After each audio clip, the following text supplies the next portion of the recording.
To my YouTube channel the Literature Talks and I hope आप सब लोग ठीक होंगे। सो आई नो मैं बहुत टाइम से कोई वीडियो अपलोड नहीं कर रही यूट्यूब पे, बट वो इसलिए था क्योंकि मेरे एग्ज़ाम चल रहे थे और मेरे पास बिल्कुल भी टाइम नहीं था। बट जैसा कि आप लोग जानते हैं, 6 सेमेस्टर के वालों के एग्ज़ाम्स ख़त्म हो गए हैं।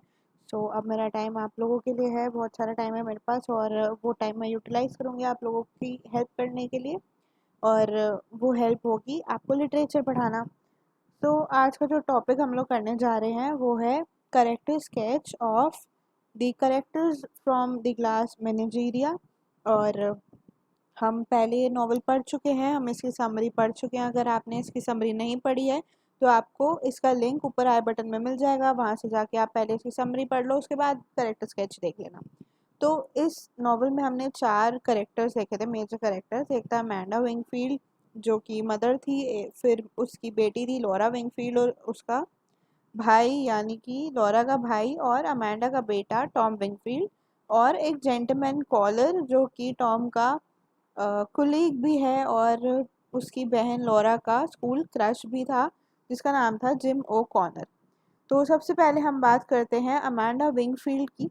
तो अमेंडा जो है वो ग्लास मैनेजेरिया में एक कम्प्लेक्स इंडिविजुअल की तरह रहती है और उसकी जो कम्युनिकेशन और एक्शन है वो बहुत ही ज़्यादा इरिटेटिंग है, जिस वजह से उसे एक लोनली मदर भी कहा गया है। सीन 4 में हमें अमेंडा के यूनिक करेक्टरिस्टिक्स देखने को मिलते हैं और ये जो सीन है ये सुबह 7 बजे शुरू होता है दिन के। और यहाँ पर हम देख रहे हैं टॉम और अमेंडा जो है एक मेजर आर्ग्यूमेंट कर रहे हैं एक दूसरे से। और इस सीन से हमें ये पता चलता है कि अमेंडा जो है वो ज़्यादा ओवर स्ट्रेस्ड और एक साइको सिंगल केयर टेकर है, जिसमें मदरली स्किल्स तो हैं लेकिन वो मदरली स्किल्स जो हैं वो बहुत ज़्यादा हो गई हैं, बल्क में हो गई हैं, जो मतलब जितनी उसे ज़रूरत नहीं है उतनी ज़्यादा हो गई, इनसफिशेंट हो गई हैं उसके लिए वो स्किल्स। अमेंडा जो है एक स्टबन और कॉम्प्लेक्स लेडी है, बहुत ही ज़्यादा स्टबन है ये और हमेशा इरिटेट करती है अपने सन टॉम को। और टॉम जो है वो इस नॉवल का नरेटर भी है और इसमें एक करेक्टर भी है। अमेंडा अपने पास्ट में अभी भी स्टक है। She is a woman of great liveliness. Amanda का जो पास्ट एक्सपीरियंस है उसके हस्बैंड के साथ वो बिटर है और इसीलिए वो उसके प्रेजेंट को भी बिटर बना रहा है। और उसका पास का जो बिटरनेस है वो उसे मोटिवेट करता है कि वो अपने बच्चों को अच्छा फ्यूचर दे। अमेंडा जो है फुलिश है, स्टबन है, सेल्फिश है, जिसकी वजह से वो क्रूअल है अपने चिल्ड्रन के लिए और उसका कोई भी इंटेंशन नहीं है अमेंडा का ऐसे करने का, लेकिन उसका नेचर ही ऐसा है। तो इस नॉवल में जो 3 करेक्टर्स हैं अमेंडा, टॉम और लॉरा, ये तीनों ही फैंटेसाइज करते हैं और फैंटेसाइज करना इनका वे ऑफ एस्केप है फ्रॉम रियलिटी। अमेंडा जो है उसका जो वे ऑफ एस्केप है रियलिटी में वो ये है कि वो फैंटेसाइज करती है उन जेंटलमैन कॉलर्स के बारे में जो कभी उसे आए ही नहीं थे। वो हमेशा ब्राग करती थी कि उसको बहुत सारे जेंटलमैन कॉलर्स आते थे, लेकिन ऐसा कुछ नहीं था, उसे ज़्यादा जेंटलमैन कॉलर्स नहीं आते थे। जब उसके चिल्ड्रन फैंटेसाइज करते हैं तो वो बहुत ज़्यादा इनटॉलरेबल लगते हैं उसे, जो कि उसे बहुत ज़्यादा हिपोक्रिटिकल बना देता है। अमेंडा जो है अपने बच्चों से बहुत ज़्यादा प्यार करती है और वो चाहती है कि वो हमेशा खुश रहें और उनका जो फ्यूचर है वो अच्छा हो। अमेंडा का जो एटीट्यूड है हमें वो सीन 4 में देखने को मिलता है, जब वो टॉम से अपोलोजाइज करती है और अपोलोजाइज करने के बाद ही वो उसे पैम्पर करना शुरू कर देती है ताकि वो लॉरा के लिए एक जेंटलमैन कॉलर ढूंढ के लाए। और इस सीन से हमें ये पता चलता है कि अमेंडा जो है वो बहुत ज़्यादा सेल्फिश है, क्योंकि वो टॉम को यूज़ कर रही है अपनी डिज़ायर्स फुलफिल कराने के लिए। अमेंडा एक्सपेक्ट करती है लॉरा से कि वो उसकी डिज़ायर्स ड्रीम्स फुलफिल करेगी और इसी वजह से लॉरा जो है उसे उन चीज़ों में रश करना पड़ता है जिन चीज़ों में वो अभी रश नहीं करना चाहती। अमेंडा को बहुत ही ज़्यादा होप है अपनी क्रिपल्ड डॉटर से। उसकी डॉटर जो है वो क्रिपल्ड है और शाय है और बिल्कुल भी कैपेबल नहीं है अमेंडा की ड्रीम्स को फुलफिल करने के लिए। अमेंडा जो है वो टॉम को प्रेशराइज करती है लॉरा के लिए एक जेंटलमैन कॉलर ढूंढने के लिए और बार बार उसका ये बोलना उसे बहुत ज़्यादा इरिटेट कर देता है, जिस वजह से टॉम जो है वो घर छोड़ के जाने का डिसीज़न ले लेता है और कभी वापस नहीं आता। नेक्स्ट जिस करेक्टर की हम बात करने जा रहे हैं वो है लॉरा विंगफील्ड। और लॉरा विंगफील्ड अमांडा विंगफील्ड की डॉटर है।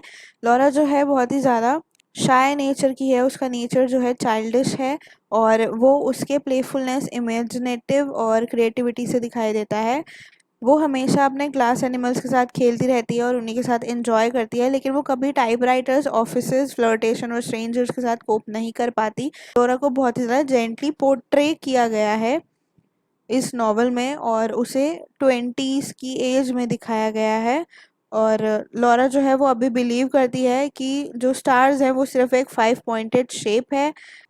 उसको नॉवल पढ़ना बहुत पसंद है और जो भी करेक्टर वो अपनी फेवरेट बुक में देखती है उसे रियल मान लेती है और अपने जेंटलमैन कॉलर यानी कि जिम ओकॉनर को भी वो अपने एक फेवरेट बुक के करेक्टर के साथ रिलेट करती है, रिजेंबल करती है। कि प्लेफुलनेस जो है वो स्टैंड करती है एक शार्प कंट्रास्ट में अदर करेक्टर्स के साथ। लॉरा इंडिकेट करती है कि वो सीक्रेटली टाइम स्पेंड कर रही है अपने ग्लास मेनाजीरी के साथ, अपने ग्लास एनिमल्स के साथ एक प्ले क्रिएट कर रही है वो, जिसमें उसके जो ग्लास करेक्टर्स हैं वो इन्वॉल्व हैं। और नॉवल में लॉरा को लाइक अ चाइल्ड बोला गया है क्योंकि वो प्लेफुल, इमेजिनेटिव और क्रिएटिव है। वो बहुत ज़्यादा शाय है इस वर्ल्ड के लिए और बहुत ज़्यादा स्वीट है। और जो अदर करेक्टर्स हैं इस नॉवल में वो हमेशा रश कर रहे होते हैं किसी ना किसी चीज़ के लिए, लेकिन लॉरा जो है वो बिल्कुल एम्बिशनलेस है अपने फ्यूचर के रिगार्डिंग। अपने मिनिएचर एनिमल्स के साथ बहुत खुश रहती है, उसे ओल्ड रिकॉर्ड्स सुनना बहुत पसंद है और ड्यूरिंग द डे वो वॉक पे जाती है और जू में जो एनिमल्स हैं उन्हें देखती है। उसकी जो शाइनेस है वो रिफ्लेक्ट होती है उसके वे ऑफ टॉकिंग में, वे ऑफ मतलब किस तरह से वो वोकेबुलरी यूज़ करती है, वो सिंपल वोकेबुलरी यूज़ करती है। और उसकी जो शाइनेस है वो कॉन्फ्लिक्ट बन जाती है टॉम और अमांडा के बीच, क्योंकि अमांडा फोर्स करती है उसे young peoples church group join करने के लिए ताकि वो कुछ अच्छे लड़कों से मिले, लेकिन लॉरा जो है वो बिल्कुल भी किसी से ना तो बात करना चाहती है ना बात करती है क्योंकि उसे ह्यूमिलेशन फील होती है और बहुत ही ज़्यादा लो सेल्फ इमेज है उसकी खुद को लेकर, बिल्कुल भी कॉन्फिडेंस नहीं है वो। और जो उसकी मदर के प्लान्स होते हैं वो ब्लाइंडली फॉलो करती है, कुछ नहीं बोलती उसे। और ये सब हम देख सकते हैं क्योंकि जब उसकी डेस्परेट मदर उसका सेक्रेटेरियल कोर्स में एनरोलमेंट करवाती है तो उसके बाद जो टाइपिंग स्पीड टेस्ट होता है उस टाइम वो बेहोश हो जाती है। और ये जो उसकी सोशलाइजेशन है और जो उसकी सोशलाइजेशन कैपेसिटी है वो उसकी लो सेल्फ इमेज डिपिक्ट करती है। लॉरा को हाई स्कूल में एक लड़के से प्यार हो जाता है जिसका नाम जिम होता है और वो कभी भी अपनी फीलिंग्स उसे एक्सप्रेस नहीं कर सकती क्योंकि इतना उसमें करेज नहीं है। अब हम अपने थर्ड करेक्टर के बारे में बात कर लेते हैं जो है टॉम विंगफील्ड, जो कि नरेटर और साथ ही में करेक्टर भी है इस प्ले में। एज अ नरेटर वो ऑडियंस को एड्रेस करता है और वो बताता है कि ये जो प्ले है उसकी रिकलेक्शन ऑफ मेमोरीज का है जब वो अपनी सिस्टर और अपनी मदर के साथ रहता था। टॉम जो है वो ब्रेड विनर है इस फैमिली का, यानी कि वो ही एक अर्निंग मैन है, अर्निंग पर्सन है इस फैमिली में। वो अपनी मदर और सिस्टर को सपोर्ट करता है by working in a shoe factory. बहुत ही ज़्यादा सेल्फ अनॉइटेड पोएट है वो और उसकी ड्रीम जो है वो एस्केप करना है यहाँ से, उसकी जो फैक्ट्री लाइफ है वहाँ से एस्केप करना है क्योंकि वो एक एडवेंचर, थ्रिल और न्यू एक्सपीरियंस से भरी लाइफ जीना चाहता है। टॉम जो है बहुत ही ज़्यादा सफोकेट हो जाता है अपनी जॉब से और वो अपनी जॉब मतलब अपनी रियलिटी को एस्केप करने के लिए मूवीज देखने जाता है। तो कोई भी सपोर्ट नहीं मिलता उसके घर से और वो बहुत ही ज़्यादा बॉदर रहता है अपनी मदर के टैंट्रम्स की वजह से। एज अ सन टॉम जो है वो एक बहुत ही ज़्यादा टॉक्सिक रिलेशनशिप में है अपनी मदर के साथ और वो डोमिनेटेड फील करता है। एज अ ब्रदर वो अपनी सिस्टर को बहुत ज़्यादा प्यार करता है लेकिन उसके साथ टाइम स्पेंड करने के लिए वो बहुत ज़्यादा बिजी है। एज अ मैन वो बहुत ही ज़्यादा सेंसिटिव इंडिविजुअल है और टॉम जो है वो एक नॉर्मल इंसान की तरह स्ट्रगल कर रहा है जो कि एक मॉडर्न वर्ल्ड में इंसान स्ट्रगल कर रहा होता है। वो अपनी जॉब में स्टक है जहाँ उसे नहीं रहना, लेकिन उसे फिर भी वो करनी पड़ रही है और वो जॉब जो उसका मेंटल और क्रिएटिव स्टिमुलेशन ख़त्म कर रही है।